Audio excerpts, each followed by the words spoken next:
Hi guys! Welcome to my channel.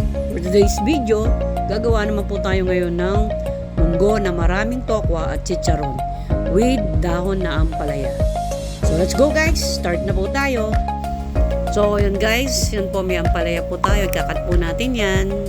Tapos yung pinaghimaya natin ng tinapa, igigisa po natin. Tapos ilalagay po natin sa pinalambot nating munggo. Tapos yung pinirito po natin, tokwa yan po. So yan po, pag nalagay natin, titimplahin po natin ng patis. Lalagyan po natin din ng paminta. So after po nyan, lahat po yan, hugasan po natin yan ng mga dahon ng ampalaya. Ilalagay po natin lahat yan para po mas masustansya. So pagsasabay-sabayin po natin ang ampalaya na kinat, ang tokwa, at ang chicharon. Sasabay-sabayin po natin yan guys. So yan po, kumukulo na po, nakalagay na po dyan yung ating ampalaya. So yan po yung ilalagay natin yung dahon ngayon. So ilalagay na po natin yan lahat. Yan, para po mas masarap, masustansya. Dinamihin po namin talaga.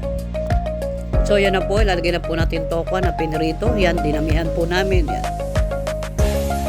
Yan po, halu-haluin lang po natin. Yan. Tapos ilagay na po natin ngayon yung chicharon. So yan po. Papaikutan po natin yan ng maraming chicharon para po dito mas masarap po yan. Yan po, so nalagay na po natin yung mga chicharon, yung ampalaya, tapos yung dahon ng ampalaya. So after po natin yan malagay, hahalu-haluin po lang natin yan para po lumambot po yung chicharon at lumasa po yung tinapa na nilagay po natin kanina. So yan po guys, hahalu-haluin na po natin. Yan po. Nasa sa inyo po kung dadagdagan nyo po ng gulay. Ang sekreto po namin dyan ay yung tinapa. Yan po talaga po yung nagpalasa ng masarap. So yan po yung kinatas namin para po mas lumasa. So yan guys, luto na po. Ang sarap po talaga. Yan po, tikman na po natin guys. Sobrang sarap po talaga nito. So try nyo guys. Napakasarap. Thanks for watching guys.